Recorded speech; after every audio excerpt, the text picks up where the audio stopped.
Mesdames et messieurs, bonjour et bienvenue dans ce superbe endroit, sous cette coupole prestigieuse. Je m'appelle Mathieu Rouault et je vais avoir le plaisir d'animer cette nouvelle édition des Clés pour comprendre. Avant de se lancer tout de suite dans le débat avec les 4 personnalités que je vais vous présenter dans quelques instants, je vous propose tout de suite de donner la parole au secrétaire perpétuel qui est juste là de l'Académie des sciences, Antoine Triller. Monsieur Antoine Triller, pour quelques mots de bienvenue. Je tiens d'abord à vous remercier et à vous accueillir ici avec un grand plaisir pour cette nouvelle édition, cette nouvelle série des Clés pour comprendre. Les Clés pour comprendre, c'est un format, comme vous allez le voir, très particulier. Ce n'est pas une conférence, ça n'est pas quelque chose où vous allez avoir une personne qui va parler ou personnes qui vont se succéder. Vous allez avoir un débat ou l'équivalent d'un débat avec une parole qui va circuler entre les intervenants. Les intervenants sont tous des spécialistes du domaine de la biodiversité. Ce sont des personnalités marquantes. Jeanne Lecomte est professeure à l'Université Paris-Saclay. Elle dirige un département scientifique Hommes et Environnement, donc tout à fait dans la ligne. Philippe Brancola est directeur de recherche au CNRS, directeur adjoint scientifique national de l'Institut du CNRS Écologie et Environnement. Tatiana Giraud, qui est une des grandes organisatrices, est une membre de l'Académie des sciences, directrice de recherche au CNRS, au laboratoire d'écologie systémique à Orsay. Et puis, Martine Ossard est directrice de recherche émérite au CNRS. C'est un panel qui est un panel tout à fait d'exception. Et je vais vous laisser dans encore 15 secondes juste pour vous dire que il s'agit d'une série. Et vous êtes bien entendu bienvenue pour les conférences, pour les 2 conférences suivantes qui seront sur cette année. La prochaine va être Mesurer le monde. C'est un mot qui peut sembler un titre qui peut sembler très ambitieux. En vérité, c'est une ambition très grande qui s'est développée à partir de la Révolution française et un peu avant, et puis qui a donné, il y a 150 ans, la Convention du Maître, et c'est ce que nous allons fêter, c'est-à-dire les 150 ans du Maître comme unité de mesure internationale.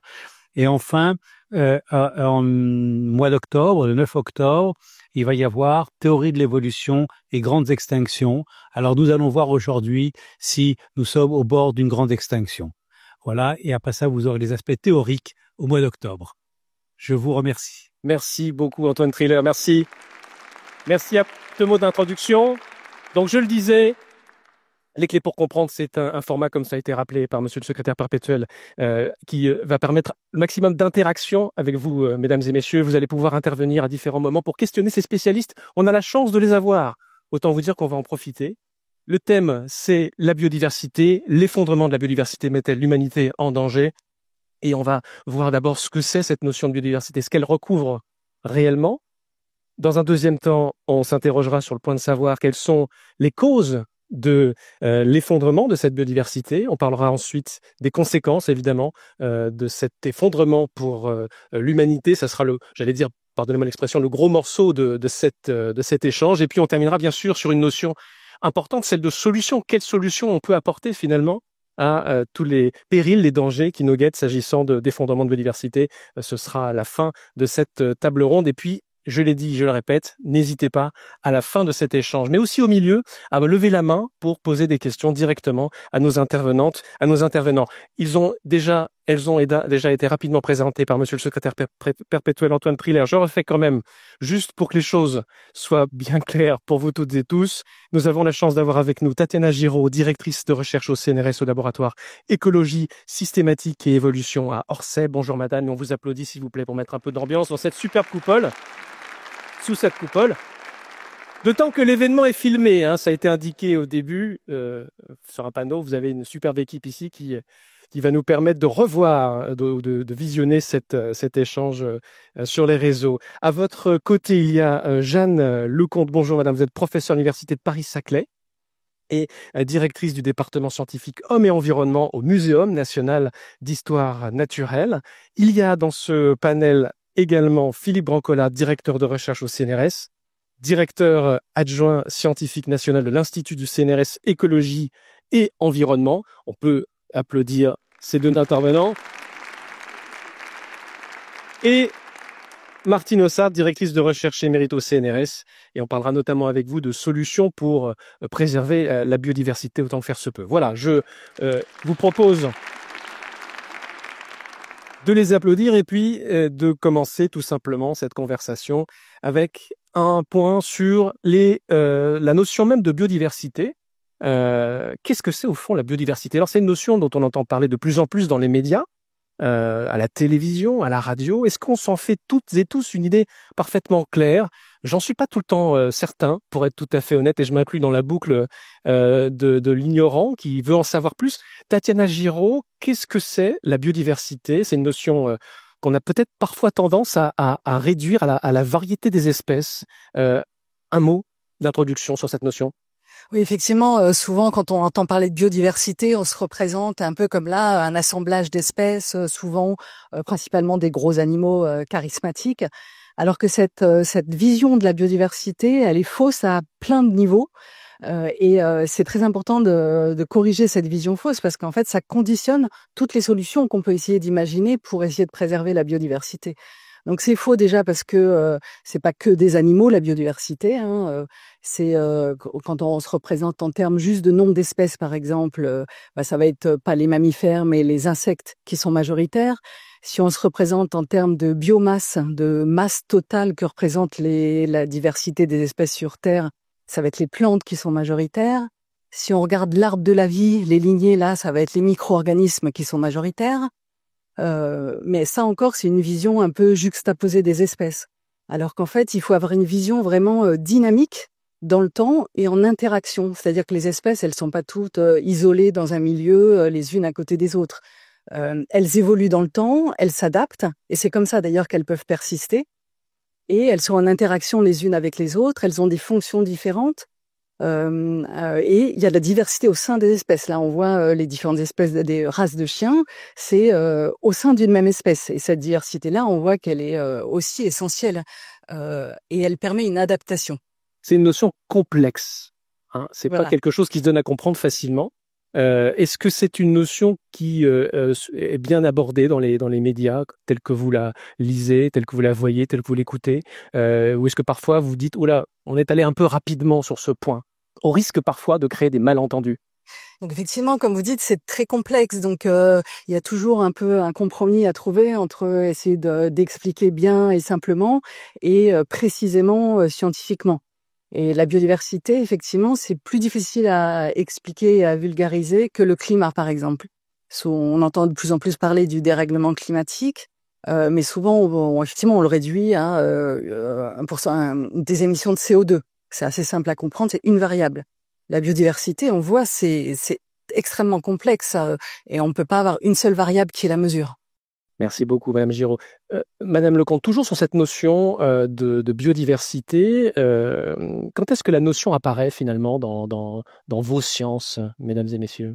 Alors avant de commencer, je veux quand même dire que les humains font aussi partie de la biodiversité et ça on l'oublie souvent. Voilà. Donc cette notion, elle est relativement récente en fait. Elle date de la fin des années 80. Et si certains disent que c'est Edward Osborne Wilson qui l'a popularisé par son ouvrage Biodiversity en 1988, c'est le néologisme de diversité biologique, c'est en fait son collègue Walter Rosen et qui est à l'origine de ce mot-là. Et pourquoi je parle de lui? Parce que eux deux avaient organisé 2 ans avant, en 1986, un forum sur la biodiversité. Et Walter Rosen, c'était quelqu'un d'important parce que c'est lui qui était le responsable de la National Science Foundation, c'est-à-dire tout ce qui est l'organisme indépendant aux États-Unis qui finance la recherche.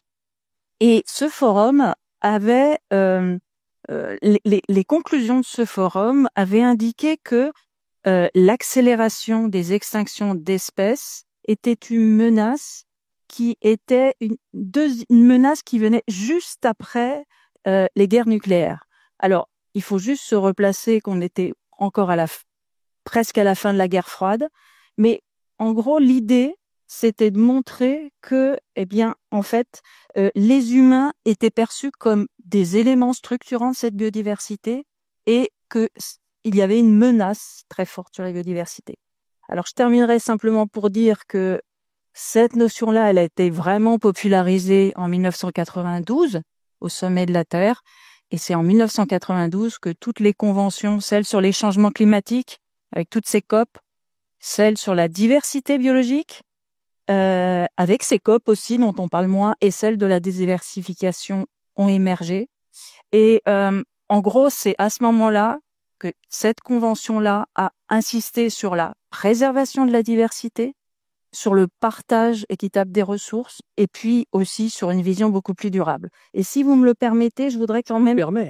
Voilà, je voudrais quand même, pour mieux appréhender ce contexte d'émergence de la biodiversité, et c'est pour ça que c'est important d'y mettre les humains, voilà le préambule de cette convention. Consciente de la valeur intrinsèque de la diversité biologique et de la valeur des composantes de la diversité biologique pour des raisons écologiques, génétiques, sociales, économiques, scientifiques, éducatives, culturelles, créatives et esthétiques.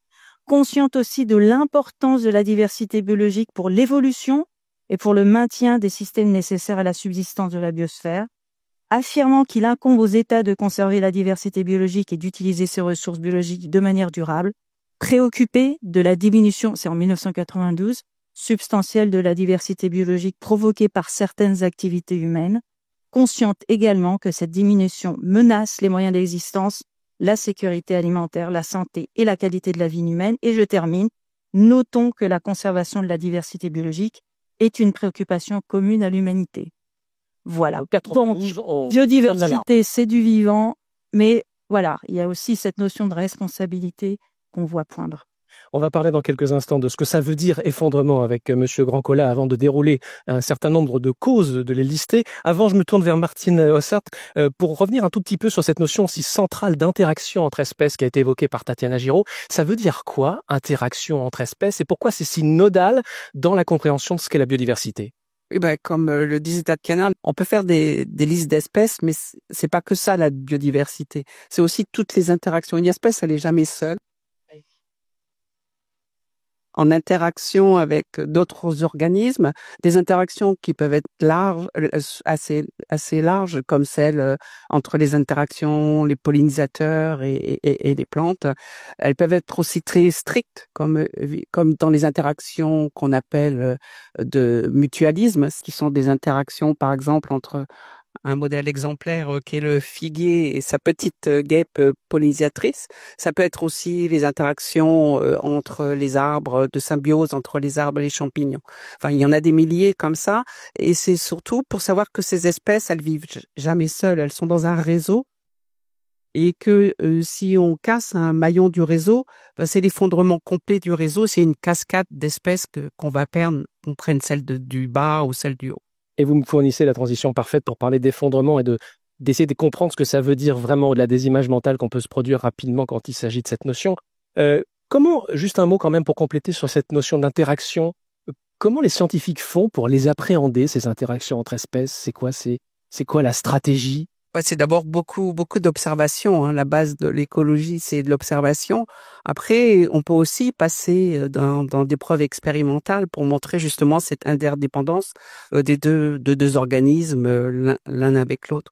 Et puis même la modélisation qui permet aussi de voir comment ces interactions vont évoluer dans le temps. Modélisation, ça veut dire quoi appliqué au sujet? Ça veut dire prendre les deux participants et en connaissant les paramètres de leur dynamique de vie, pouvoir voir comment l'un va évoluer dans le temps et l'autre, et si cette association, par exemple, si la température augmente, si cette association va persister. Vous voulez ajouter un petit mot, Madame Giraud? Donc, pour donner un exemple, par exemple, d'interactions qui ont été suivies par des scientifiques et qui montrent l'importance de ces interactions entre espèces et qu'on peut pas regarder la biodiversité comme juste des espèces côte à côte. C'est récemment, il y a une fourmi envahissante qui est arrivée au Kenya, dans la savane, une fourmi à grosse tête, et elle s'est mise à prendre la place d'une fourmi native, autochtone. Et le problème, c'est que cette fourmi native, en fait, elle faisait une symbiose, une interaction avec un arbre. Elle protégeait l'arbre en échange de la nourriture de la part de l'arbre. Et donc, comme la fourmi envahissante a déplacé la fourmi native, les arbres se faisaient manger par les herbivores. Du coup, les lions ne pouvaient plus se cacher dans ces acacias, dans ces arbres, et du coup, ils pouvaient plus manger les zèbres, et ils se sont mis à attaquer les buffles. Et donc, les populations de zèbres ont augmenté, et les populations de buffles ont diminué. Et donc, ça montre que là, on ajoute une espèce, et en fait, ça a des conséquences en chaîne sur plein d'autres espèces, parce qu'elles sont en interaction. Merci beaucoup pour ce complément. Effectivement, l'exemple que vous donnez est particulièrement significatif et permet de bien se représenter ce qu'on entend sous cette notion. Philippe Grandcola, parlons-en justement là. On est sur le sujet premier temps, encore une fois, sur la notion de biodiversité et donc d'effondrement. Ça veut dire quoi une biodiversité ou de la biodiversité qui s'effondre? Et qu'est-ce que la science nous permet de comprendre à ce sujet? J'imagine que depuis de nombreuses années, on constitue une base de données dont on peut peut-être dire un mot, s'agissant des chiffres clés. Oui, effectivement, en fait, quand on parle de biodiversité, on se rend compte qu'on évoque une notion finalement pour laquelle on a dû créer un mot parce que nous n'avions pas de représentation culturelle au sein de nos sociétés qui nous permettent de désigner cet ensemble de diversité génétique, diversité des espèces, diversité des écosystèmes. Et de fait, pour observer et comprendre des tendances d'évolution, on a besoin d'avoir des points de référence, on a besoin d'observer des trajectoires d'un ensemble que l'on connaît, que l'on comprend. Donc finalement, cette prise de conscience, l'importance de la diversité biologique en 1986, comme l'évoquait ma collègue, en fait, a donné lieu non seulement à une convention internationale, mais également à la création d'une plateforme intergouvernementale, le GIEC de la biodiversité, ce qu'on appelle l'IPBES. C'est une plateforme dans laquelle il y a des scientifiques qui se mettent ensemble pour écrire des rapports de synthèse sur toute la connaissance acquise avec ses points forts et puis ses points un peu moins forts. Un de ces rapports a fait florès en 2019. D'ailleurs, il a été publié lors d'une assemblée plénière à Paris de l'IPBES. Ce rapport, en fait, parlait de la crise de la biodiversité.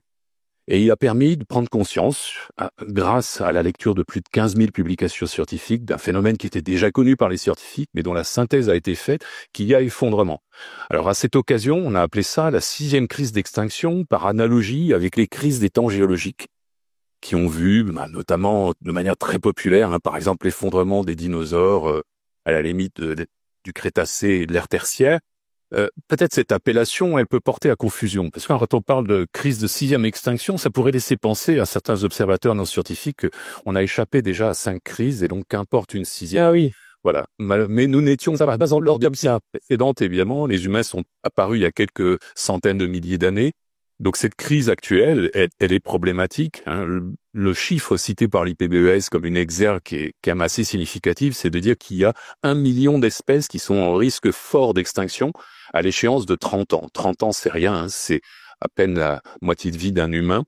Et à l'échéance de 30 ans, ça veut dire qu'on a pratiquement 10% de ce qui existe sur le globe terrestre aujourd'hui, hormis peut-être les micro-organismes qui sont nettement moins connus, évidemment, qui va disparaître. Alors c'est un risque, donc le second problème qu'il y a avec cet énoncé, peut-être, c'est que un risque, on a tendance à le négliger jusqu'au jour où ça peut se réaliser ou pas, pense-t-on spontanément. Tout à fait. Et en fonction de notre vulnérabilité, le risque peut finalement s'avérer crucial ou au contraire, finalement, on peut lui trouver des solutions.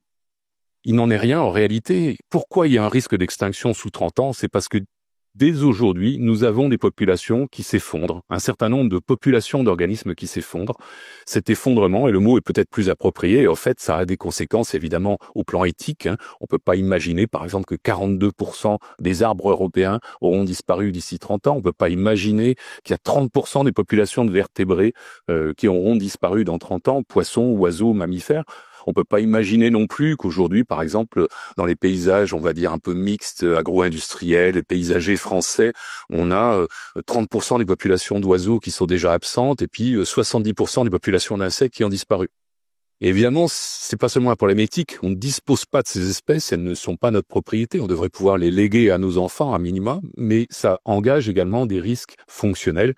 Bien évidemment, quand certaines de ces espèces s'effondrent, quand leur population s'effondre, elles ne peuvent plus jouer les rôles écologiques que l'on attend d'elles. Et on va revenir dans quelques instants sur les rôles justement que jouent ces populations et ces écosystèmes. Juste un mot peut-être avant de poursuivre sur ces causes de l'effondrement, sur La catastrophe telle que vous la décrivez, mesdames et messieurs, tous les quatre, est flagrante maintenant, bien documentée scientifiquement, et pourtant on a l'impression que c'est une catastrophe qui se déroule à bas bruit, j'allais dire, dans l'ombre portée d'un autre grand danger qui est celui du changement climatique bien réel qui se déroule sous nos yeux. Comment faire sortir justement, ou en parler aussi, sans également épuiser peut-être. Oui, alors évidemment, on a conscience de la puissance du climat. Hein. Quand on voit une canicule, une inondation, on a bien conscience de cette puissance qui est inexorable et à laquelle on est vraiment, dont on peut être victime très rapidement. Sur le vivant, on a toujours l'impression quelque part que ce vivant va survivre et puis surtout que quelque part on va trouver des solutions pour lui permettre d'être permanent. On pense pouvoir le domestiquer. On n'a pas conscience non plus de sa puissance. Hein. Le vivant se reproduit, il évolue et on a sans cesse des problèmes avec des espèces exotiques que l'on transporte ou avec des espèces qui pullulent, avec des agresseurs des cultures, avec des organismes pathogènes. Mais on a réussi à trouver un certain nombre de solutions dans un certain nombre de cas. Donc cette confiance peut-être nous abuse. Oui. Et nous pensons finalement que nous pouvons gérer l'effondrement d'1 million d'espèces, alors qu'en réalité, on se prépare évidemment avec cet effondrement des lendemains un peu compliqués, hein, au-delà du problème éthique qu'il y a à disposer d'un vivant qui ne nous appartient pas. Parlons plus spécialement, mesdames et messieurs, des causes de l'effondrement de la biodiversité. Je vous propose, Tatiana Giraud, pour commencer, peut-être de les lister sans en faire un catalogue par trop sombre, mais enfin, en tout cas, de donner des grands repères pour qu'ensuite on revienne sur ça, chacun d'eux, peut-être au fil de l'eau. 5 grandes causes, j'ai noté, c'est à peu près ça. Donc c'est effectivement l'IPBES dont Philippe parlait à l'instant, donc qui est un peu le GIEC de la biodiversité, a listé effectivement 5 grandes causes de l'effondrement de la biodiversité. Donc il y a d'abord la destruction des habitats naturels. Quand 25% d'une forêt disparaît, toutes les espèces qui étaient inféodées à cette forêt, les micro-organismes, les oiseaux, les insectes, disparaissent avec. Quand la mer d'Aral, par exemple, qui était un des 4 plus grands lacs du monde, disparaît complètement, toutes les espèces endémiques qui existaient nulle part ailleurs disparaissent. Donc cette destruction des habitats naturels qui se poursuit à un rythme grandissant efface de la Terre très rapidement un grand nombre d'espèces. Il y a aussi la surexploitation, c'est-à-dire le fait qu'on prélève dans la nature un certain nombre d'individus comme des arbres en forêt, des poissons dans la mer. Et quand on surexploite, ça veut dire qu'on prélève plus d'individus que ne permet le renouvellement des populations. Et donc forcément, les populations décroissent, s'effondrent, ce qui est en train de se passer pour les stocks dans les océans, par exemple. Donc il y a la destruction des habitats naturels, la surexploitation, il y a la pollution, et en premier lieu les pesticides. Donc les pesticides, c'est vraiment, c'est des poisons qu'on produit. Alors citez-nous peut-être la dernière cause et revenez après plus spécialement sur la pollution, parce qu'effectivement, quand on parle de pollution, on parle surtout de pesticides. Donc il y a la pollution, différentes formes de pollution, et 2 autres causes. Donc le dérèglement climatique, donc qui n'est pas encore une des causes majeures, mais qui risque de le devenir qui risque de passer au-dessus sans que les autres diminuent. Et les espèces exotiques envahissantes dont on parlait tout à l'heure. Et dans quelques instants, je vous donnerai plus spécialement la parole, si vous êtes d'accord, Mme Giraud, sur la notion de pollution qui est complexe et qui peut être parfois elle-même peut-être un peu trompeuse. Revenons sur la notion de changement climatique, Martine Ossa, sur l'effet du changement climatique global sur la biodiversité. Qu'est-ce que nous renseigne, on parlait d'IPBES il y a quelques instants, qu'est-ce que nous renseigne le récent rapport c'est décembre 2024, c'est ça, sur ce sujet? Oui, donc c'est ce rapport de l'IPBES qui est sorti donc au mois de décembre de l'année dernière, donc qui s'appelle le rapport Nexus, qui montre que tout est lié, c'est-à-dire que biodiversité, l'eau, la santé, l'alimentation et le changement climatique sont indissociables, ils sont liés. Et les effets, par exemple, du changement climatique s'observe déjà, et on connaît tous le cas par exemple des récifs coralliens qui sont des écosystèmes à la fois très riches en diversité, puisqu'ils abritent 20% de la biodiversité marine, mais qui sont aussi très sensibles à des augmentations de température. 70% des récifs coralliens ont expérimenter des changements de des élévations de température.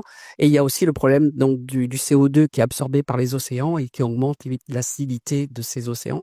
Et donc température et acidité font que les algues qui habitent à l'intérieur, c'est aussi une interaction très connue de symbiose entre les coraux, et ils sont aussi une algue à l'intérieur, donc une algue photosynthétique qui nourrit ces coraux et qui est très sensible à la température.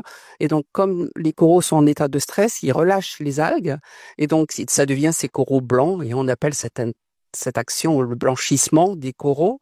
Et donc ces coraux n'arrivent plus à s'alimenter. Ils arrivent, les poissons donc vont disparaître puisqu'ils peuvent plus s'alimenter sur les herbivores notamment peuvent plus s'alimenter sur ces coraux et aussi donc c'est comme tout à l'heure la porte d'entrée à des espèces envahissantes comme les algues ou même les étoiles de mer.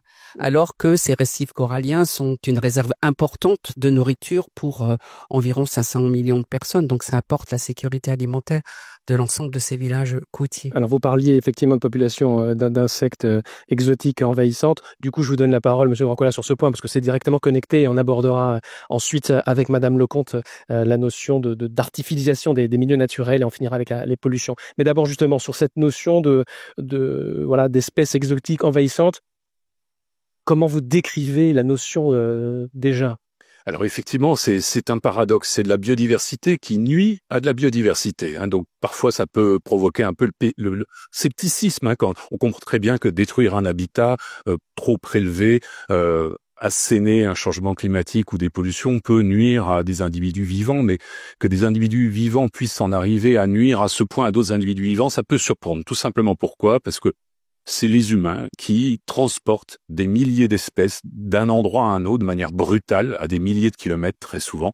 L'IPBES, là encore, a produit une évaluation sur ce sujet. Elle a montré qu'il y avait plusieurs dizaines de milliers d'espèces qui ont ainsi été transportées, principalement depuis la Renaissance, bien qu'il y ait eu quelques transports qui datent de périodes beaucoup plus anciennes. Ça, c'est des accélérations. Et ça s'est accéléré de manière extraordinaire avec la révolution industrielle. Aujourd'hui, on a à peu près 4 à 5 000 espèces qui posent problème, parce que non seulement elles ont été transportées, mais elles se mettent à pulluler dans l'habitat où elles arrivent, parce qu'elles n'ont, par hasard, par malheur, localement, elles n'ont pas d'antagonistes, n'ont pas de prédateurs, de parasites qui puissent les maîtriser. Alors on peut en citer quelques-unes que tout le monde connaît, le tristement célèbre moustique tigre qui nous arrive d'Asie, du Sud-Est, qui a été importé au début tout seul, si je puis dire, qui profite de nos hivers de plus en plus chauds, qui survit dans des flaques d'eau. C'est pas un moustique de marécage, c'est un moustique de flaques d'eau sur des substrats indurés. Et malheureusement, le moustique tigre, il apporte avec lui maintenant une autre espèce exotique envahissante, c'est l'arbovirus qui provoque la dengue. Il y a 70 cas de dengue endémiques qui sont arrivés spontanément dans le sud de la France métropolitaine. Donc on le voit, les espèces exotiques envahissantes, quelquefois, elles peuvent nous sembler insignifiantes, un petit moustique. C'est juste désagréable, ça va pas loin. En réalité, pas du tout. Voilà. En l'occurrence, on sait que à peu près 1 pour 1000 du PIB mondial dépend finalement et est consommé par ce phénomène. Alors en France, bien sûr, il y a des espèces envahissantes qui se sont naturalisées. Le lapin dans la moitié nord de la France est une espèce envahissante amenée par les seigneurs durant les temps médiévaux. Aujourd'hui, il continue à poser problèmes qui nous paraissent normaux. Il y en a d'autres qui nous posent plus problème, comme le frelon asiatique qui dépeuple nos ruchers, ou le ragondin qui s'est répandu de manière très importante à partir d'élevage pour la fourrure dont il s'est échappé. Ragondin aujourd'hui, qui est le réservoir d'une maladie qui touche les humains, la leptospirose. Donc on le voit, en fait, ces milliers d'espèces, quand elles arrivent de très loin dans des écosystèmes où elles ne sont pas normalement intégrées, comme l'a dit tout à l'heure, elles font des ravages. Et le pire, c'est qu'il est très difficile, une fois qu'elles sont là, de s'en débarrasser. Donc l'IPBES a recommandé une chose, veillons à ne pas les disperser, veillons à supprimer les têtes de pont quand nous les observons dès le début. Pour le frelon asiatique, c'est raté. On a attendu 20 ans et aujourd'hui, il se trouve sur l'ensemble du territoire métropolitain français. Mais pour le futur, il est extrêmement important précisément de veiller à ce que c'est pas refaire cette erreur, à surveiller, voilà, de réagir plus vite. On va revenir avec vous notamment sur cette notion lorsqu'on abordera à la fin de la table ronde la notion de solution au pluriel. Toujours sur les causes de l'effondrement, je n'ai pas donné la parole à Jeanne Lecomte encore, mais je voudrais qu'on parle avec vous, Madame Lecomte, de la notion d'artificialisation des milieux naturels. Là aussi, c'est une cause et de destruction de ces milieux. On croit comprendre spontanément les ravages que ça peut produire, mais éclairez-nous quand même sur ce que ça veut dire, ce que ça recouvre. Qu'est-ce que ça veut dire artificialiser, par exemple? Déjà, il y a la destruction, et quand on parle de destruction, il y a aussi la question de la fragmentation. Déjà, quelques chiffres en 40 ans, c'est 200 millions d'hectares de forêts qui ont disparu. C'est l'équivalent de la moitié de l'Union européenne, pour vous donner un peu un volume, et c'est 75% des zones humides, on s'entend, qui ont disparu. Et la destruction, ça peut être des grands espaces, mais ça peut se faire aussi en fragmentant les habitats, ce qui conduit à ce que les populations se réduisent en taille, leur diversité génétique diminue, et ça augmente leur probabilité d'extinction. Et puis, il y a le phénomène d'artificialisation. Alors, l'artificialisation en écologie, c'est en fait une altération des processus écologiques qui conduisent progressivement à ce que l'écosystème devienne moins résilient, c'est-à-dire qu'il soit moins à même de pouvoir résister aux perturbations et moins capable aussi de réintégrer ses fonctions après la perturbation. Mais quand on regarde de plus près, et comme on parle de biodiversité, l'altération donc conduit à une diminution de la diversité génétique spécifique et aussi à une homogénéisation biotique, c'est-à-dire qu'on va retrouver à peu près les mêmes espèces présentes. Et comme on l'a dit, ça va conduire à des interactions moins nombreuses, un fonctionnement de l'écosystème moins important et donc un appauvrissement. Et qui dit appauvrissement dit aussi possibilité aux organismes et notamment aux espèces envahissantes et aussi aux maladies de pouvoir plus se transmettre. Voilà. Et pour la France, ça représente presque un peu moins de la moitié des sols qui est altéré. Et quand on parle d'altération, je voudrais aussi rajouter le fait altéré, dégradé, où il y a peu de vie, les sols agricoles, ça pourra faire le lien avec ce qui va être dit après, notamment avec beaucoup de pesticides, sont des sols altérés. Un petit exemple quand même ultramarin, en Nouvelle-Calédonie, et c'est notamment pour mettre en valeur le Muséum national d'histoire naturelle, qui a fait un suivi sur 10 ans avec d'autres acteurs, bien sûr. Et dans ces pays ultramarins, ce qui est important à dire, c'est qu'il y a une biodiversité qui n'est présente que de ces endroits, endémiques. Et c'est complètement massif en termes de chiffres. C'est 75% des végétaux et 90% des lézards ne sont présents qu'à cet endroit. Eh bien, en 10 ans, en termes de pression, alors c'est de la pression qui est essentiellement de la destruction. Alors ça peut être des feux de brousse, ça peut être l'urbanisation, les activités minières.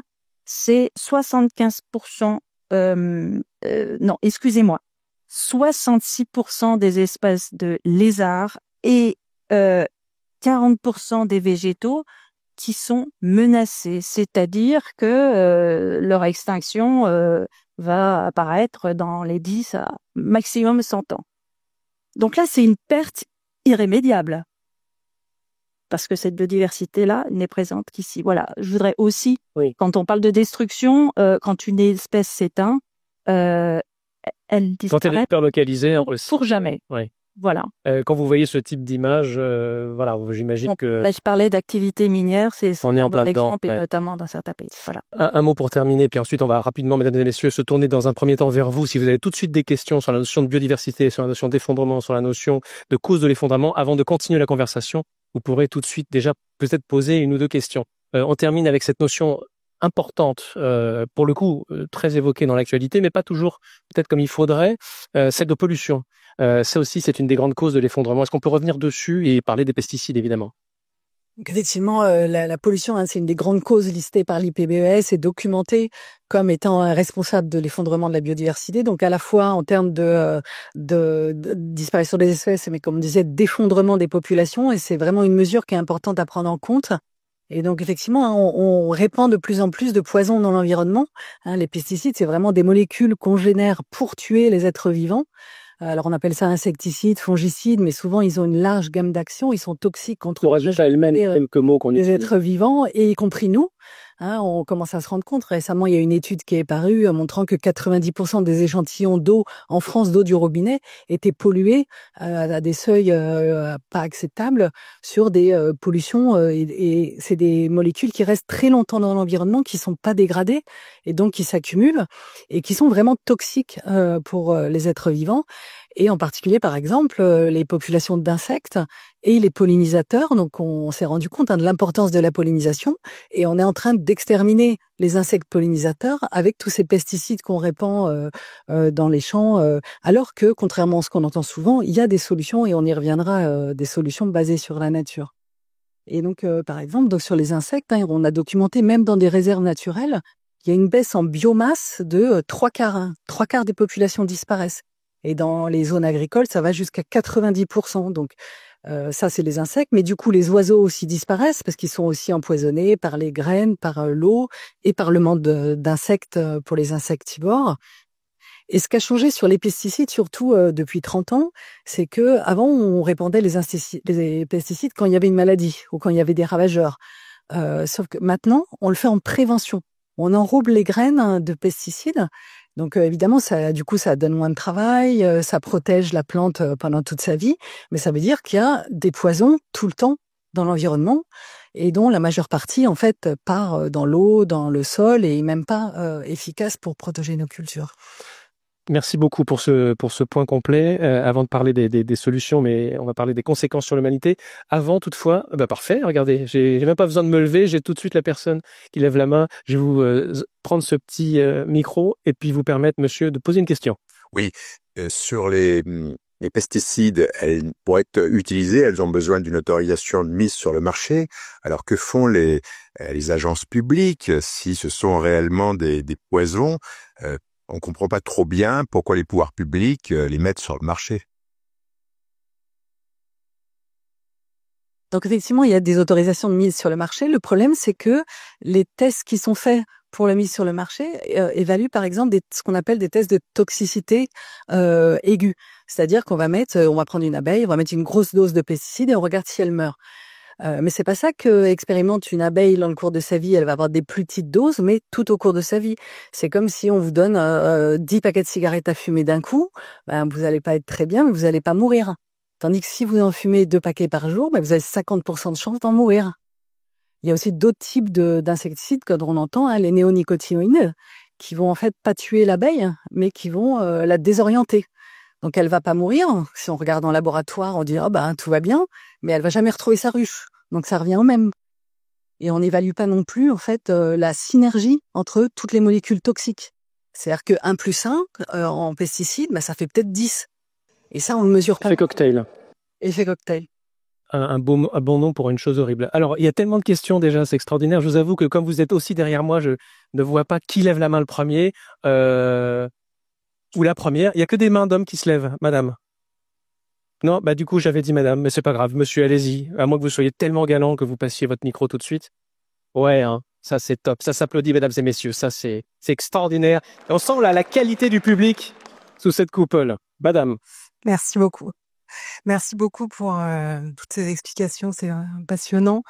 En fait, moi, la question que je me pose, c'est qu'on a bien compris que le réchauffement climatique faisait partie des 5 grandes causes énoncées par l'IPBES. Et en fait, si on inverse, c'est-à-dire que comment est-ce que la biodiversité pourrait aider en fait le climat? Je pense par exemple à tout ce qu'on appelle compensation carbone et sur laquelle il y a beaucoup de controverses. Comment est-ce que vous vous situez sur ces questions-là? Alors, sur la compensation carbone. Oui, effectivement, il y a dans le vivant peut réguler la quantité d'un certain nombre de gaz dans l'atmosphère. Le gaz carbonique, il est absorbé par les plantes lors de la photosynthèse. Donc, évidemment, si on augmente la quantité d'arbres à la surface de la Terre alors qu'elle a tendance à diminuer, et si ces arbres sont en bonne santé, s'ils sont pas sous stress hydrique comme ça a été le cas durant les étés précédents, par exemple en France, ils sont capables d'absorber une certaine quantité de gaz carbonique. Donc là, on se rend compte effectivement que le régime climatique, il est sous régulation biologique, et c'est ce qu'on appelle de manière imagée les puits de carbone biologiques qui régulent.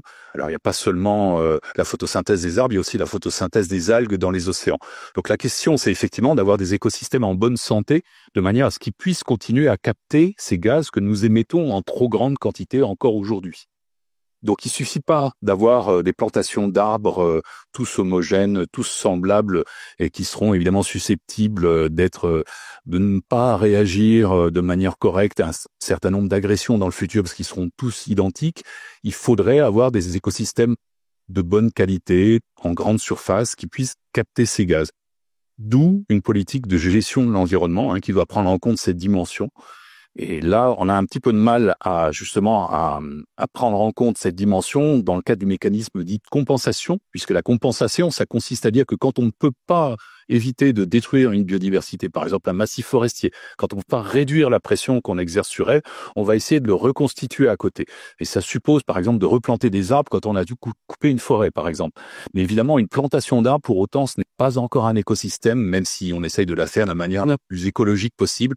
Un écosystème, c'est pas seulement les arbres, ce sont les champignons mycorhiziens qui leur permettent de vivre, c'est toute la faune du sol, c'est le climat local, ce sont les antagonistes des arbres et les Donc c'est le facteur temps finalement qui... Voilà, et donc il est très difficile de compenser correctement. Et très souvent, quand on compense, en fait, on va peut-être améliorer un petit peu le bilan carbone, mais sur le long terme, on va pas retrouver tous les services qui étaient fournis par l'écosystème original. D'où l'importance, certes, de temps en temps, d'arriver à compenser, mais d'abord de réduire les pressions et d'éviter de détruire. Et on en parlera à la fin de cette table ronde au titre des solutions. Peut-être une question, alors on est plus, vous l'avez compris, mesdames et messieurs, sur la notion de biodiversité, sur les causes. Peut-être que si vous avez des questions sur les solutions, peut-être gardez-les sur la fin de l'échange, puisque je vois des mains qui se lèvent, puisqu'on parlera des solutions à la fin. Monsieur, vous aviez une question? Oui. J'aurais voulu savoir si en fait le problème était un problème d'intensité de la pression, de la vitesse du changement, qui fait que les écosystèmes ne peuvent pas s'adapter, la biodiversité se maintenir, pas d'adaptation, ou bien s'il y a des effets tellement destructeurs, comme vous parliez de pesticides, que de toute façon, quelle que soit l'intensité ou la vitesse, les écosystèmes pourraient pas s'adapter. Donc, ouais. Il y a un quantité, qualité, peut-être. Madame Lecomte, vous vouliez parler? Non, j'avais envie de dire c'est les deux. Et en termes de vitesse, juste, on parlait de 6e extinction tout à l'heure, qui est pas encore là, mais qui arrive. Une extinction, je vais pour vous donner des chiffres. Une extinction, c'est sur des millions d'années, à peu près. C'est quand 70% des espèces se sont éteintes. Là, ce qu'on dit, c'est pas sur des millions, c'est sur des milliers, voire moins d'années. Donc, cette accélération, elle a lieu, avec toutes les conséquences qu'on a vues. Voilà, donc ça c'est pour la première partie. Peut-être que tu voulais compléter, Philippe? Oui, parce qu'effectivement, il est bien évident que c'est une question, c'est les deux, c'est à la fois la nature de la pression, avec la révolution industrielle, évidemment, nos pressions ont augmenté de manière colossale, c'est la quantité, mais c'est également les effets retard. Tatiana parlait des pollutions, ces polluants, ces molécules, elles ont une durée de vie pour des raisons thermodynamiques dans les milieux naturels. Et donc, c'est pas seulement la pression à ce jour d'aujourd'hui, c'est les effets retards que nous introduisons dans le milieu naturel. Quand on introduit des polluants qui durent éternellement, ou même simplement quelques décennies, comme la plupart des néonicotinoïdes, on va avoir des effets qui vont durer, même si on s'arrêtait aujourd'hui de polluer, par exemple. De la même manière, si on détruit une forêt, la croissance de cette forêt dans un climat déréglé, elle va demander beaucoup plus de temps. Et donc, finalement, de la même manière, si on arrêtait d'émettre du gaz à effet de serre, le stock de gaz qu'il y a dans l'atmosphère ferait perdurer le dérèglement un certain temps. De la même manière, aujourd'hui, si on arrêtait les pressions qui sont considérables, on aurait malgré tout encore un effet de ces pressions pendant plusieurs décennies. J'ai promis une dernière question sur cet intermède et ensuite vous pourrez poser d'autres questions, mesdames et messieurs, à la fin de cet échange. Monsieur. Merci de me donner la parole. Je ne pourrai pas poser toutes les questions que je voudrais. J'aurais pu demander des nouvelles de la suppression de l'agence bio par le Sénat avant la commission mixte paritaire ou bien la réautorisation des néonicotinoïdes, mais je préfère demander la question sur le fonctionnement de l'IPBES. Savoir si l'IPBES souffre du même défaut que le GIEC, dont le groupe 3 est constitué d'économistes. Comme tous les experts, ils sont désignés par leur gouvernement et par les autorités, et ces économistes ne s'en prennent absolument pas aux règles de la concurrence, aux règles de la comptabilité, aux règles financières qui font que les démarches d'atténuation du climat ne fonctionnent pas. Est-ce que dans l'IPBES, le groupe qui est chargé de travailler sur les solutions ne comprend que des économistes dominants persuadés que des échanges marchands entre acteurs rationnels et parfaitement informés produisent une allocation optimale de ressources? C'est On la sent que cause la motion a été racine bien préparée. commune aussi bien à la biodiversité. Alors, je précise que vous n'avez plus le micro, mais qu'on vous l'a pas coupé. C'est un problème technique. Non, mais on soit bien clair. La question est hyper intéressante et je suis passé un petit peu vite là-dessus. C'est-à-dire comment se construit l'IPBES. Qui sont ces chercheurs, ces chercheuses qui travaillent dedans? Alors, pour vous rassurer, en tout cas, l'IPBES, c'est un volontariat. C'est-à-dire que l'IPBES, à partir du moment où il décide de faire un rapport, on parlait du Nexus, il lance des appels et à des volontaires scientifiques qui vont faire ces rapports. L'IPBES, par exemple, le dernier rapport Nexus, puisqu'on parle de celui-là, c'est 175 chercheurs qui appartiennent à 57 pays différents. Et c'est vraiment, Philippe et moi-même, nous y étions donc en Namibie en décembre dernier. C'est vraiment des chercheurs de tout domaine. Il y a des écologues, bien sûr, mais il y a aussi des climatologues, beaucoup de gens des sciences sociales, puisque les questions des derniers rapports interrogeaient beaucoup de phénomènes sociétaux. C'est vraiment pluridisciplinaire. Vraiment pluridisciplinaire, et c'est basé sur le volontariat. Madame Lecomte, vous vouliez ajouter quelque chose? Oui, je pense qu'il faut aussi dire que, comme c'est une plateforme scientifique, mais aussi politique, le résumé des décideurs, il doit être quand même approuvé par tous les pays. Et donc, en toute objectivité, même si les rapports sur lesquels on s'appuie sont des rapports scientifiques, le résumé des décideurs peut aussi être l'objet de pression et de position des pays. Je pense que il faut le dire en toutes les libertés. Et je pense que sur le Nexus, sur les questions d'énergie, il y a eu quelques difficultés à faire porter ces questions-là. Voilà, c'est un résumé pour décideurs, porté par tous les pays. Et voilà. Par contre, les rapports scientifiques sont, eux, issus de la meilleure littérature sur laquelle on peut s'appuyer. Maintenant, c'est plusieurs milliers de pages qu'il faut lire. Voilà. On appelle ça des plateformes intergouvernementales, justement, parce que on veut leur donner le bénéfice de l'attention des États. Si on faisait des réunions de scientifiques, de 150 experts, 170 experts qui produisent un rapport extraordinaire après 4 ans de travail, je gage malheureusement que la plupart des États ne se soucieraient pas, en tout cas leur gouvernement ne se soucierait pas de ces rapports. Donc on demande aux États de valider le cadrage de ces rapports et puis ensuite le résumé pour décideurs. Mais il faut se rappeler que dans ce résumé ne peuvent figurer que des éléments qui sont bien dans les rapports, avec la notion de certitude et de vérité scientifique que l'on peut leur accorder. De la même manière, effectivement, les experts ne sont pas nommés par les gouvernements, on se base sur le volontariat et après le secrétariat régule la totalité des experts en fonction du sexe et de la nationalité. Évidemment, l'idée n'est pas d'avoir seulement des hommes de plus de 50 ans européens, mais d'avoir une diversité de scientifiques, non seulement de discipline, mais d'origine et de sexe. Donc, on a vraiment des rapports qui font le consensus sur l'état des connaissances scientifiques et effectivement les États négocient à la marge sur tel ou tel mot au sein d'un résumé. C'est l'expression, évidemment. Voilà. Et ces rapports sont aussi ouverts à la relecture, c'est-à-dire qu'il y a une période de 2 ou 3 mois où n'importe qui peut relire et faire des commentaires. Je ne veux pas dire que tous les commentaires sont acceptés et intégrés, mais au moins il y a une ouverture au public. C'est pas fait en catimini. C'est de l'ordre de 50 000 commentaires gérés en l'espace de quelques mois. Donc on est vraiment sur l'examen d'un consensus scientifique au sein de l'ensemble de la communauté. Merci pour ces précisions. On en vient au point nodal de notre conversation sur les conséquences de l'humanité. Bien sûr, on terminera sur les solutions, ce qu'il faut faire. On va pas s'arrêter sur simplement ce constat triste. Mais avant de parler justement de ces conséquences sur l'humanité, peut-être Jeanne Lecomte rappeler de ce que signifient les services écosystémiques rendus par les écosystèmes. Ça veut dire quoi et c'est pertinent jusqu'où? Alors, déjà, qu'est-ce que c'est? Ce sont en fait tous les bénéfices qui sont tirés de la biodiversité pour les humains. Donc en fait, on dit que c'est un peu une métaphore instrumentale de la biodiversité. C'est ce qui est utile pour les humains et qui en fait est bon pour leur bien-être. Et leur bien-être, c'est pas anodin, c'est juste la sécurité alimentaire, le fait d'avoir un environnement sain, on en a parlé tout à l'heure, le fait d'avoir une énergie, des ressources essentielles. Alors cette notion, elle date, on parlait d'histoire tout à l'heure, des années 70.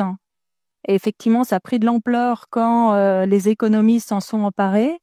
Ce qui fait que il a été demandé un rapport. Alors c'était avant l'IPBES, qui était ce rapport du millénaire en 2005, où cette notion-là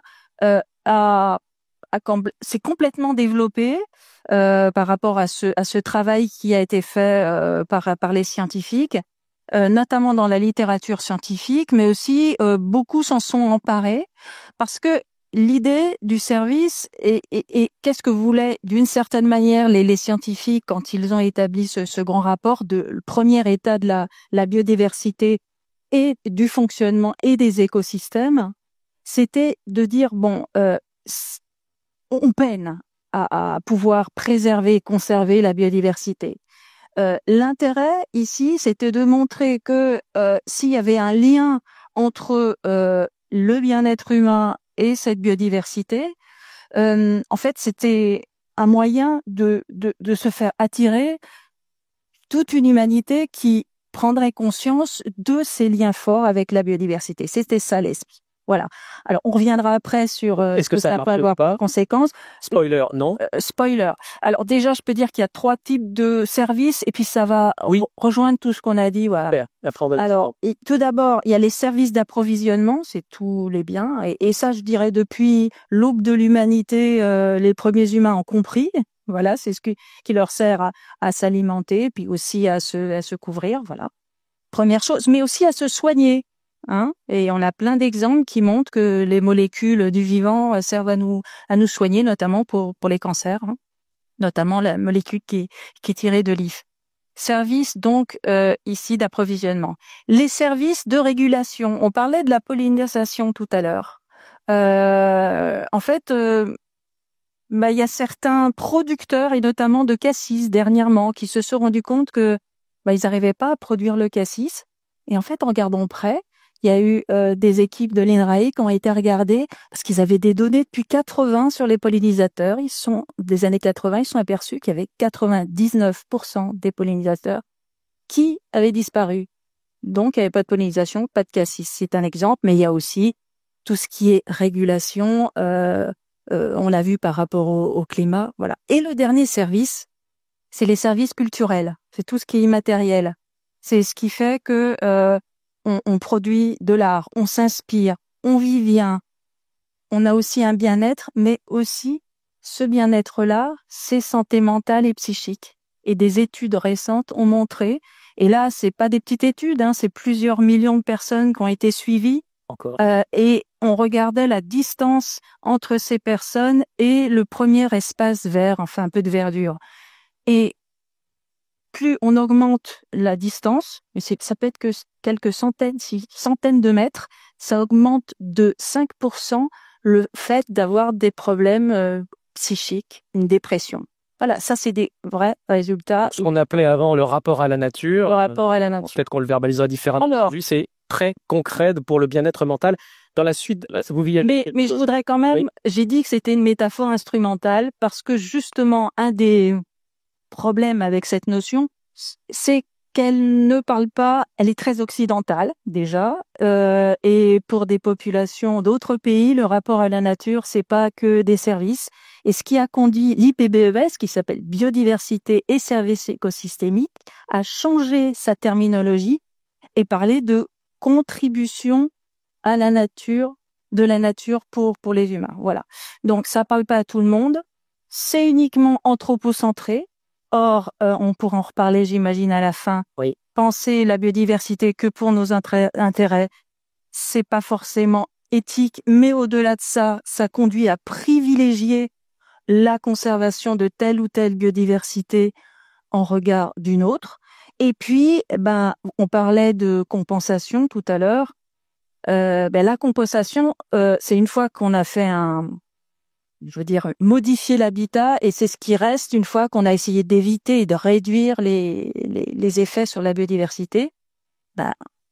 Reproduire un écosystème, c'est quand même très difficile. Et puis, ça ajoute souvent une valeur économique à la biodiversité. Donc, ça veut dire qu'une autre biodiversité a moins d'intérêt.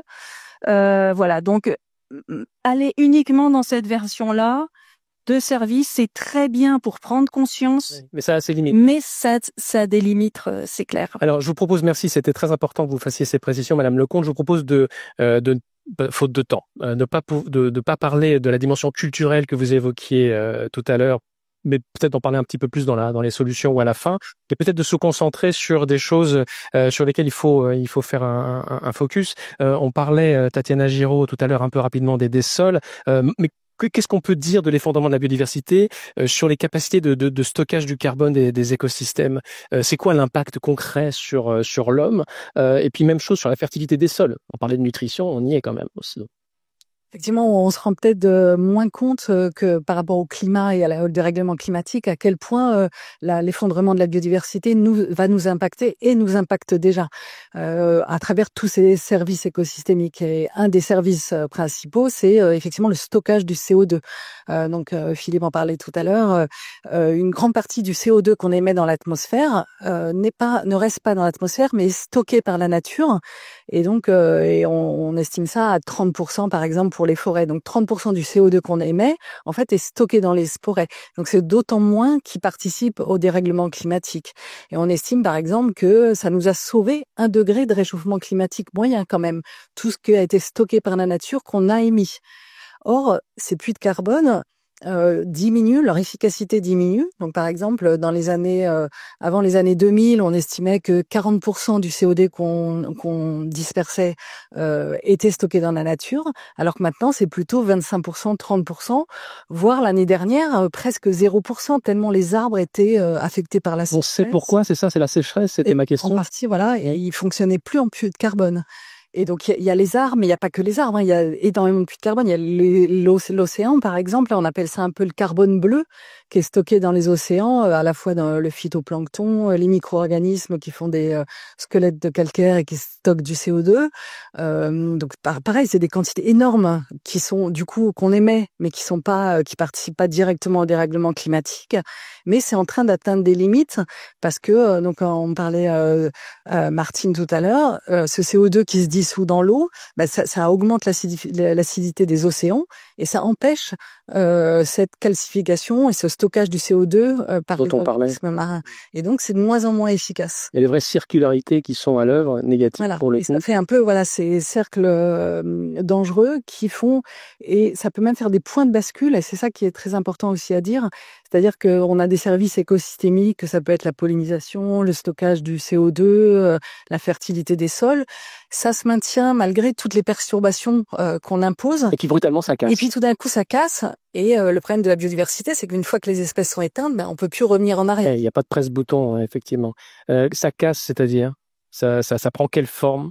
Est-ce qu'on est capable de quantifier ces ruptures, les niveaux de ces ruptures? Donc, il y a eu des études documentées sur les pollinisateurs, par exemple, que il y a des espèces qui s'éteignent. Globalement, la pollinisation est maintenue, la production alimentaire grâce aux pollinisateurs se maintient. Et puis, tout d'un coup, ça chute. On n'a pas spécialement mis plus de pesticides. Sans signe avant-coureur. Il y a des effets de bascule. Avec des signes avant-coureurs, c'est détectable, je veux dire. Ça. Alors, on pourrait les détecter si on suivait tout le temps, partout. Parce que c'est pas le cas. Et pareil pour les puits de carbone, on s'est aperçu l'année dernière que ça a chuté brutalement par rapport à ce qui était précédemment. Un point peut-être sur la fertilité des sols, puisque vous avez la parole, Madame Giraud, sur ce point. Effectivement, c'est un autre, ce qu'on appelle systémique, c'est-à-dire ces bénéfices qu'on tire de la nature, qui sont pour l'instant abondants, gratuits, mais dont on s'aperçoit à quel point on a besoin et qui sont en train de disparaître. Et donc, effectivement, on fait pousser des cultures, c'est à la fois parce qu'il y a les pollinisateurs, mais aussi parce qu'il y a tout ce qu'il faut dans le sol pour que ça pousse. Et ça dépend d'une multitude d'organismes vivants qui vont, par exemple, aérer le sol, faire des galeries qui vont permettre à l'eau de s'écouler, les micro-organismes et les insectes qui recyclent la matière organique. Quand une plante meurt, un arbre meurt, le tronc il est dégradé petit à petit. Ça permet de recycler la matière organique. À Tchernobyl, par exemple, dans la zone irradiée, il y a de moins en moins de micro-organismes et de champignons du sol.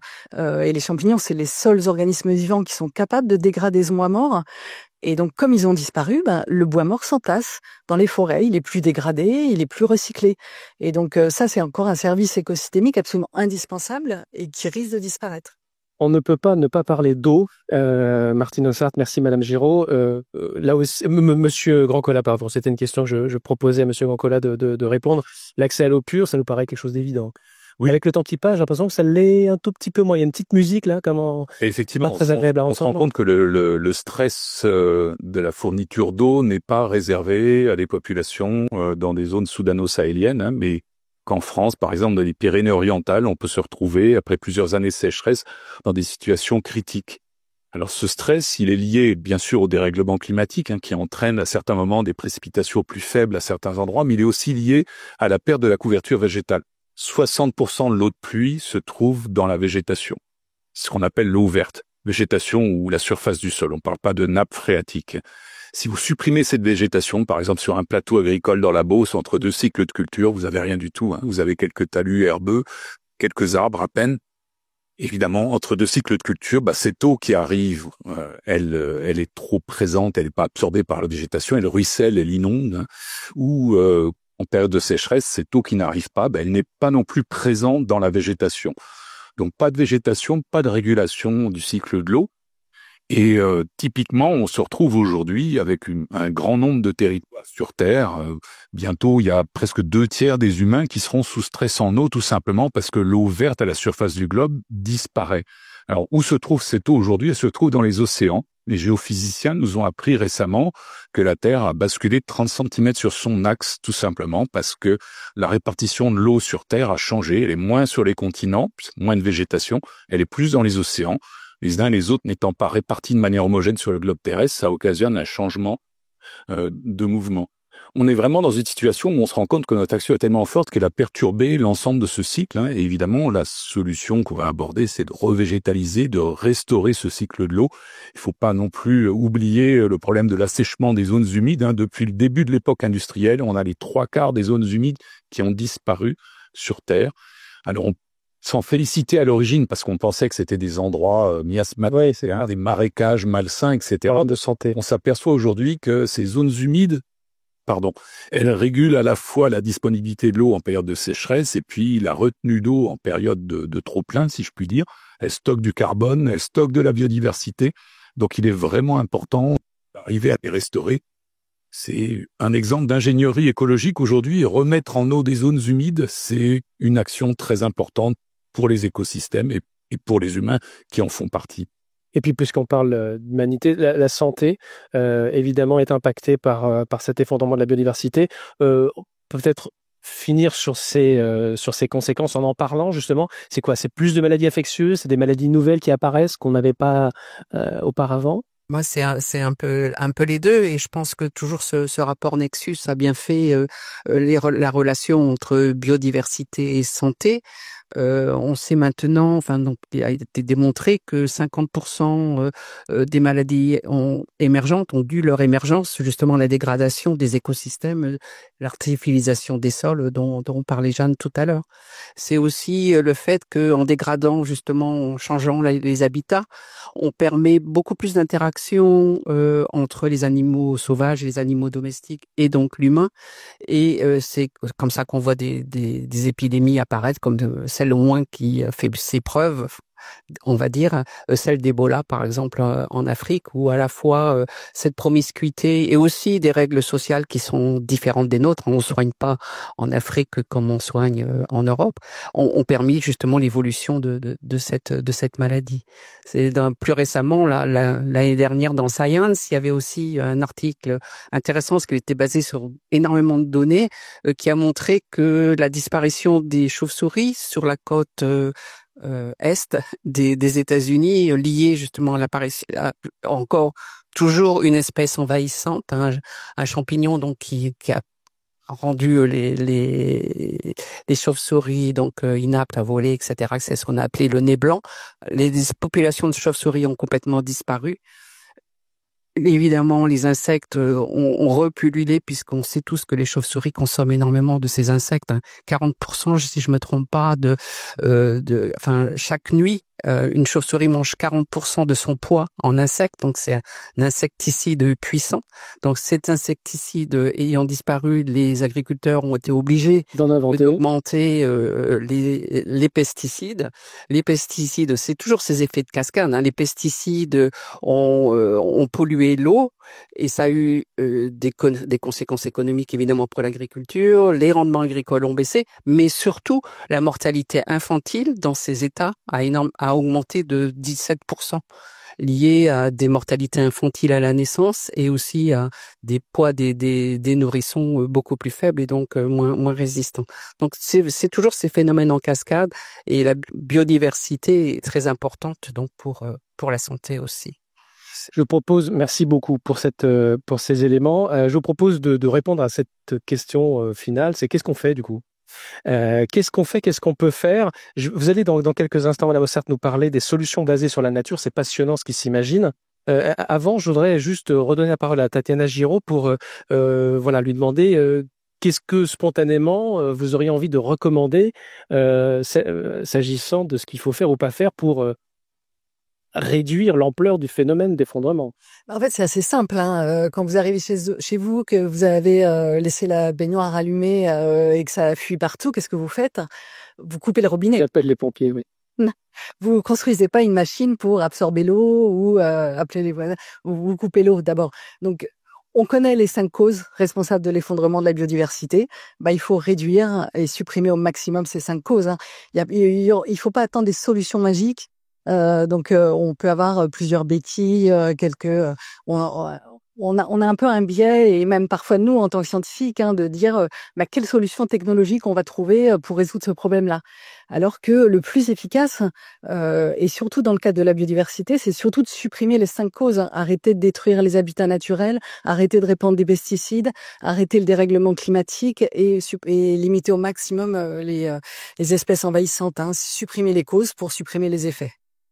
Vous en parlez, j'imagine, vous faites partie de ces personnes qui êtes un peu ambassadrices de ces sujets auprès d'associations, peut-être d'entreprises, de décideurs publics, je sais pas.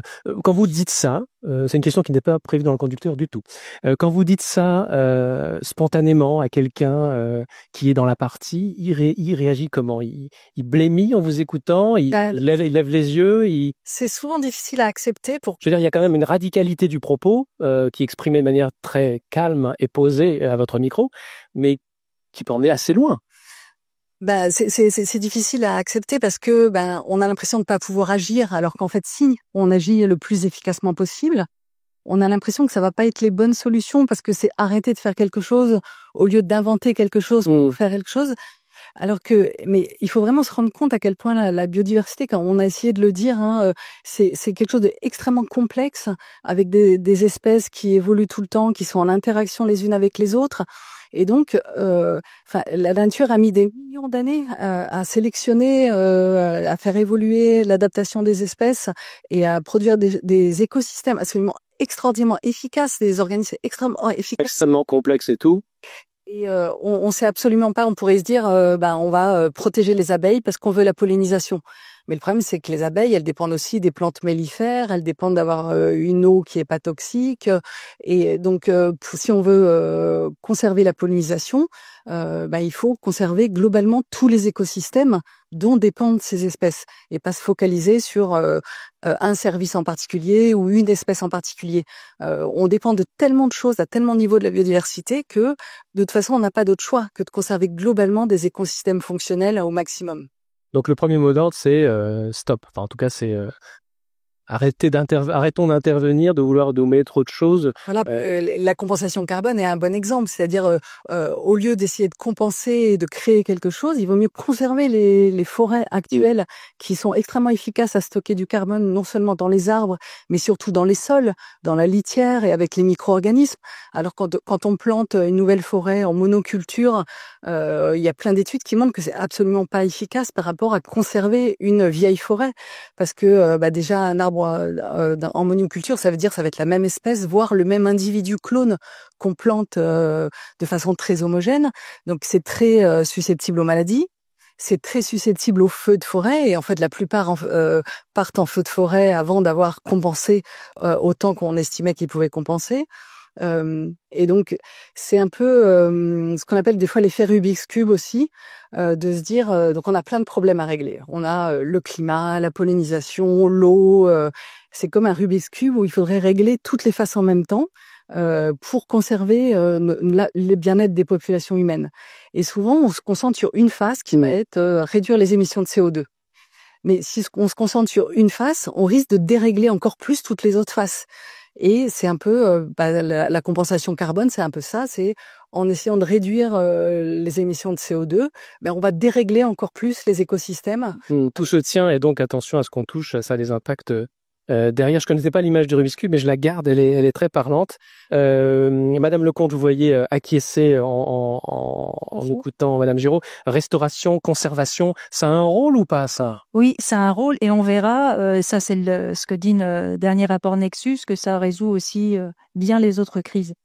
Oui, la restauration, la conservation, et c'est pour cette raison, on parlait des COP, que la COP 15 qui avait à réfléchir sur ce qu'il fallait mener maintenant en termes d'action, celle de Kunming-Montréal a projeté qu'il fallait restaurer 30% des écosystèmes terrestres et marins et préserver 30% aussi des terres et des océans.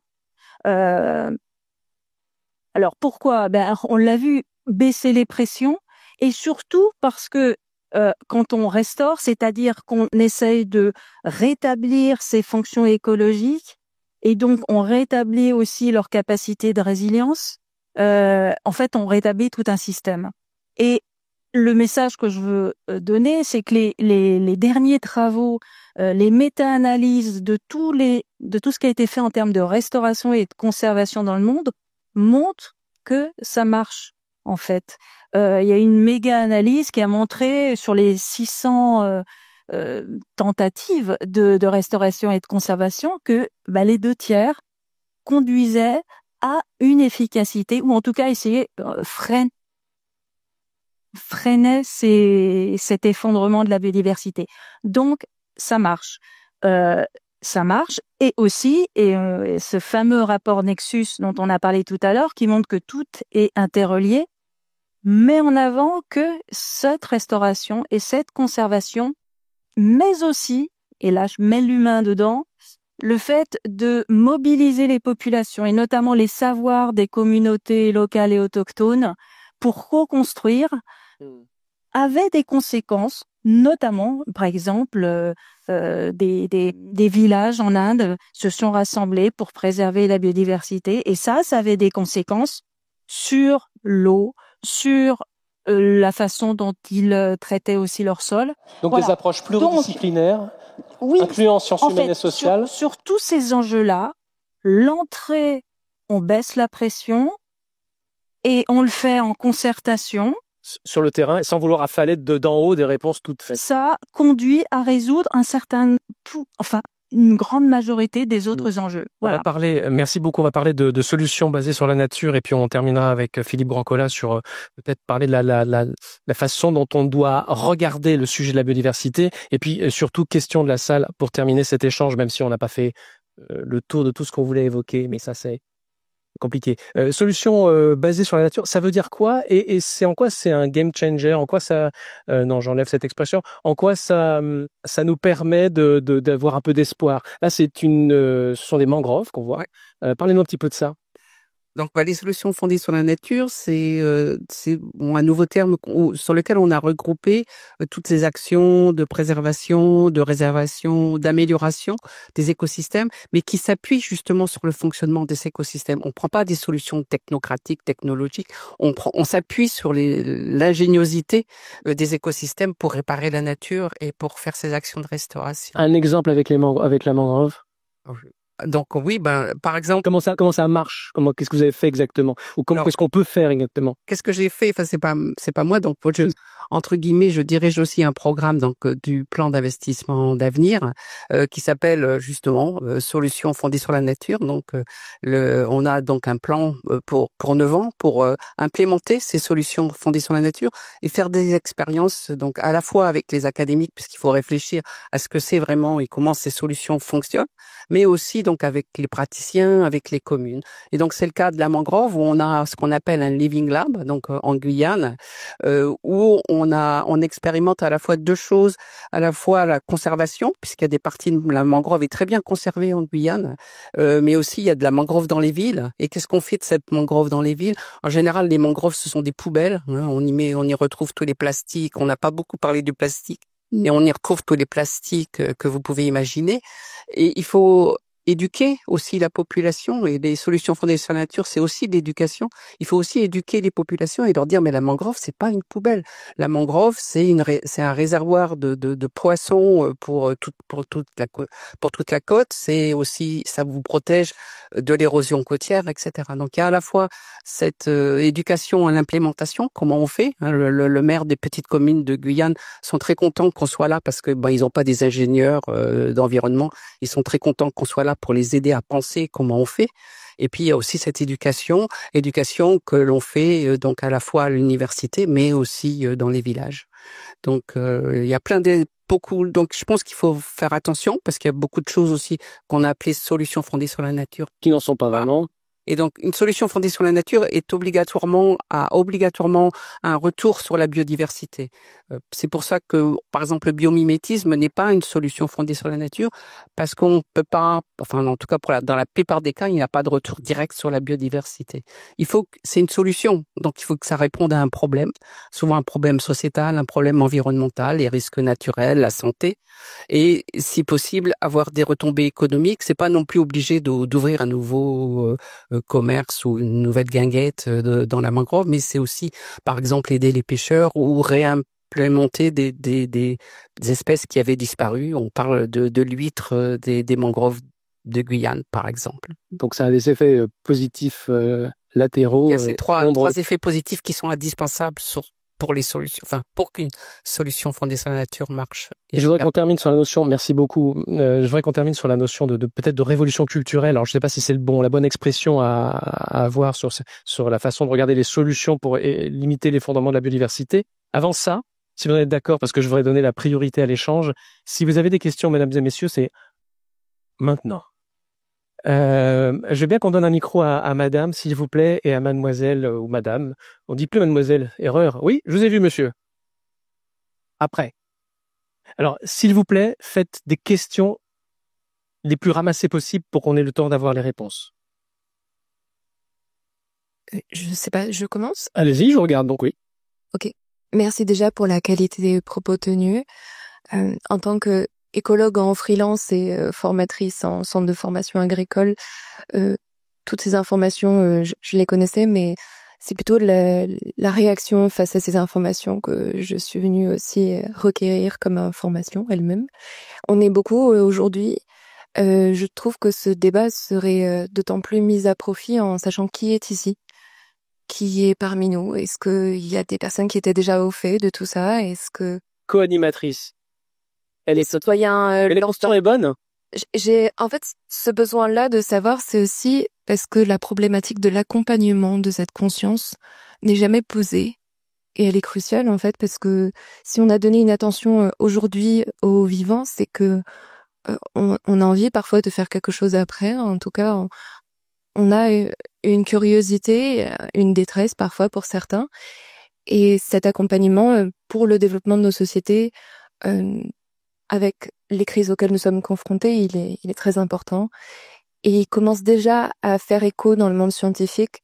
Les horizons climatiques, la BD du coup portée sur le rapport du GIEC, exploite cette vision-là et essaye de dérouler toutes les émotions par lesquelles on passe quand on commence à prendre conscience du monde dans lequel on vit.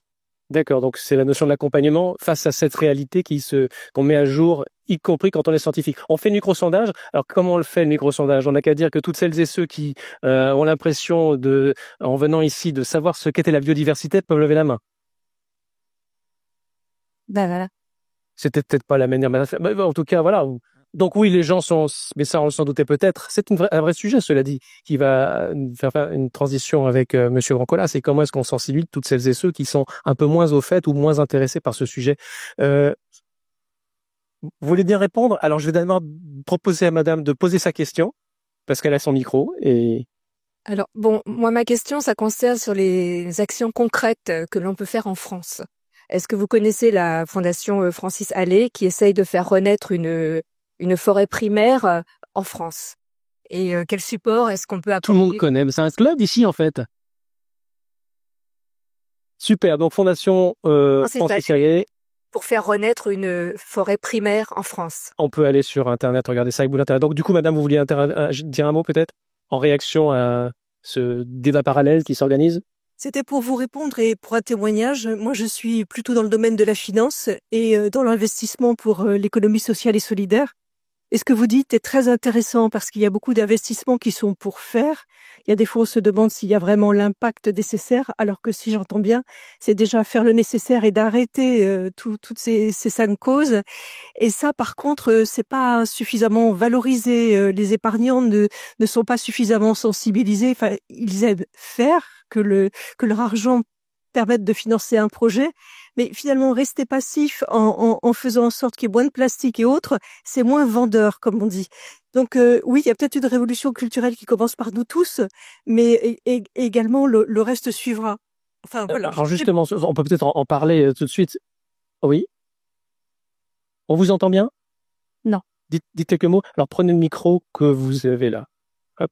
Ce qui est important quand on a ce genre de discussion, et on discutait la semaine dernière notre programme avec des économistes, c'est parler du coût de l'évitement. Et ça parle énormément. Quand on dit à un maire de la commune, tu auras moins de coûts, par exemple, d'inondation, etc. Et ça, on peut arriver à le chiffrer. Et le coût de l'évitement, c'est quelque chose. C'est un bon levier pour faire évoluer et progresser les choses. Alors, madame, vous levez la main, mais je crois qu'il y avait des mains qui se levaient juste là. Je suis désolé. Cet échange est très nourri. Et monsieur? Bah oui, monsieur, allez-y. Ah bah oui. Oui, bonjour. Bonjour. Un bel événement, merci pour les intervenants. C'est vraiment très très intéressant. Je suis prof et j'ai beaucoup appris aujourd'hui. L'une des intervenantes parlait donc de l'éveil, je dirais éveil, réveil, éducation. Je suis prof à Polytechnique sur les énergies. Mais j'ai quand même une question à poser concernant une espèce qui disparaît. Est-ce qu'on a déjà atteint un point de non-retour pour certaines espèces? Et une fois, si c'est le cas malheureusement, est-ce qu'on peut espérer, sachant que la nature elle est résiliente, la réapparition, excusez-moi, de cette espèce? On me dit dans l'oreillette que c'est... Pardon? Non. C'est mort.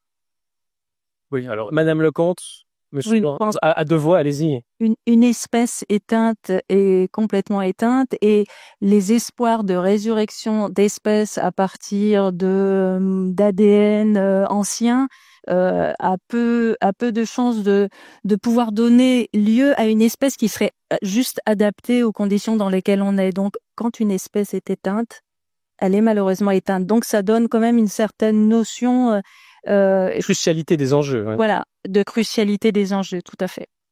Et si je peux me permettre, Monsieur Rancolat. on connaît un grand nombre d'extinctions qui sont déjà arrivées à leur terme, hein, pas des extinctions fonctionnelles dans lesquelles il resterait quelques dizaines ou centaines d'individus qui sont voués à l'extinction pour des questions de manque de diversité génétique, mais on connaît évidemment de nombreuses espèces depuis la Renaissance qui ont disparu de manière croissante, définitive.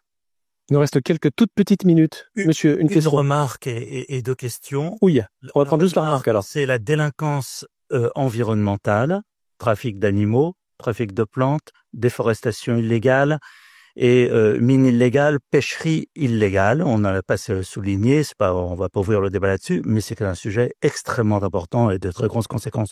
Deux questions à nos intervenants. Au service des solutions. Vacciner les manchots contre la grippe H5N1, je prends cet exemple, on va en prendre des milliers, est-ce que c'est une bonne idée ou non? Voilà. Pour lutter contre la biodiversité, est-ce qu'il faut faire ce genre de choses ou non? Deuxième question, est-ce que penser que la reconnaissance des droits de la nature, c'est-à-dire de traiter les choses naturelles comme des entités juridiques ayant des droits, c'est une bonne chose. Des bébés, des fous, des malades, etc. Est-ce que c'est une bonne chose ou non? D'accord. Sur les manchots et sur donner des droits. Ici, on va le laisser. Ils sont vaccinés dans les parcs zoologiques, les manchots, ça c'est sûr. Et en ce qui concerne les animaux dans le milieu naturel dans les terres australes, où actuellement on a arrêté tous les programmes de recherche à Crozet, l'une des terres australes, à cause de la mortalité des manchots et des éléphants de mer. Je sais qu'il y a un programme en cours sur les albatros, en tout cas. Donc c'est une solution envisagée. C'est terrible d'en arriver là, mais ce qu'il faut se rappeler, en fait, c'est qu'on en arrive là parce que depuis les années 90, on a sélectionné pour le maintien de mutations de virulence, une quarantaine qui sont apparues dans des élevages de volailles industrielles. Voilà. Donc on en arrive aujourd'hui à un point où des variants extrêmement virulents, d'autant plus virulents que le prochain malade se trouve à quelques centimètres, se sont échappés des élevages, sont retournés dans les populations naturelles. Aujourd'hui, on les trouve non seulement dans des colonies d'oiseaux, mais également dans des colonies mammifères marins. Et récemment, le virus H5N1, un de ces variants-là, est passé dans les vaches laitières aux États-Unis. Voilà, donc on a effectivement un gros problème, là en l'occurrence, de relations entre environnement et santé qu'on a très mal géré, en parquant dans des habitats prétendument isolés, des individus tous semblables qui ont été sélectionnés pour leur vitesse de croissance au dépend de la qualité de leur immunité, les volailles domestiques. Merci infiniment. On doit s'arrêter là en principe. On va peut-être faire un dernier tour de questions si j'en ai la possibilité. Je pourrais pas prendre toutes les questions malheureusement, je suis vraiment désolé. Madame, vous avez le micro, allez-y, servez-vous-en tout de suite. Allez-y, et puis ensuite, monsieur. Oui. Je sais pas, ouais. Oui. Allez-y. Oui, alors moi j'avais une question simple sur les politiques publiques, parce que un des leviers pour pouvoir enclencher les actions, c'est la politique publique. On a ici peu de représentants des administrations, sauf commandants et capitaines de l'armée de l'air qui sont présents. Donc, bravo à eux. Et quels sont vos retours de la SNB, Stratégie nationale pour la biodiversité? Est-ce qu'il y a des actions à conserver, à amplifier pour l'avenir? Ça, c'est une deuxième table ronde qui commence. Peut-être un regard, effectivement. Je ne sais pas qui veut prendre la parole sur ce sujet. Je ne veux pas défendre les politiques là, mais la SNB, elle vient peut-être de paraître et donc elle a un an la SNB 3 a un an d'existence, donc c'est un peu tôt pour en faire une évaluation. Ce que je pourrais dire, c'est si on pouvait maintenir le financement de la SNB, déjà ça serait bien. De l'OFB, ne serait-ce que là. Message de service. Mais je pense qu'on est dans un grand lieu qui s'appelle l'Académie des sciences, et si on veut toucher les politiciens, comme vous les appelez, je pense que l'Académie aurait son mot à dire là-dessus aussi. Donc je fais un appel aux académiciens qui ont une voix plus reconnue. Il y en a dans cette salle. Mais vous avez raison que quand on parle de solutions, il y a toujours une dichotomie pas facile entre est-ce qu'on donne la responsabilité aux individus ou au pouvoir public et à quel niveau. Et donc évidemment, il faut faire tout dans la mesure du possible, mais effectivement, on peut pas se passer de solutions globales et d'accords globaux, et c'est bien un peu le but de l'IPBES et de toucher des gouvernements, dans le sens où c'est un peu ce qu'on appelle la tragédie des biens communs, la biodiversité. C'est-à-dire que les forêts équatoriales, c'est un bien commun. Le poisson dans la mer, c'est-à-dire que tout le monde peut aller pêcher. Et si quelqu'un se restreint en disant je vais faire attention pour avoir du poisson dans le futur, ou je vais garder les forêts pour pouvoir stocker du carbone, le problème c'est si le voisin le fait pas, il va profiter du poisson ou du bois, et moi je vais ni avoir le poisson, ni avoir dans le futur des stocks. C'est la tragédie des biens communs, c'est quand les tricheurs peuvent gagner en fait, et ça, une des façons d'éviter la tragédie du bien commun, effectivement, c'est la régulation globale. Et sur la biodiversité, c'est absolument essentiel. Donc évidemment, chacun peut avoir une influence en mangeant moins de viande, en mangeant bio globalement, mais il faut des solutions globales. Effectivement, c'est absolument indispensable. Merci beaucoup, Monsieur Triller. Vous voulez dire quelque chose? Très brièvement, c'est juste pour terminer, c'est que en réalité, l'Académie des sciences essaye, bien entendu, d'avoir une action auprès des pouvoirs publics au travers de rapports, de comités, etc., et que c'est extraordinairement difficile. C'est très difficile parce que nous n'avons pas les mêmes temps caractéristiques, comme on dit en physique. C'est-à-dire que on travaille pas avec les mêmes durées et on travaille pas avec les mêmes, je dirais, les mêmes intérêts immédiats. Oui, lointain. Et je voudrais pas rentrer trop dans les détails, mais on est en train de réfléchir maintenant à quelles sont les causes profondes de cette difficulté, de cette réaction bijective qui existe, c'est-à-dire qui va dans les deux sens entre politique et expertise scientifique. L'expert scientifique dit des choses aux politiques, le politique induit une politique scientifique, et puis il y a également la société qui agit sur les politiques et réciproquement, et sur les scientifiques et réciproquement. Et donc on a un système qui est un système, je dirais, à trois corps, comme on dit dans certains cas, qui donc est un système instable. Et donc la caractérisation de ce système, c'est ce qu'on essaie de comprendre un petit peu pour être efficace dans le cadre de l'expertise scientifique. Voilà, je pense qu'on peut arrêter là.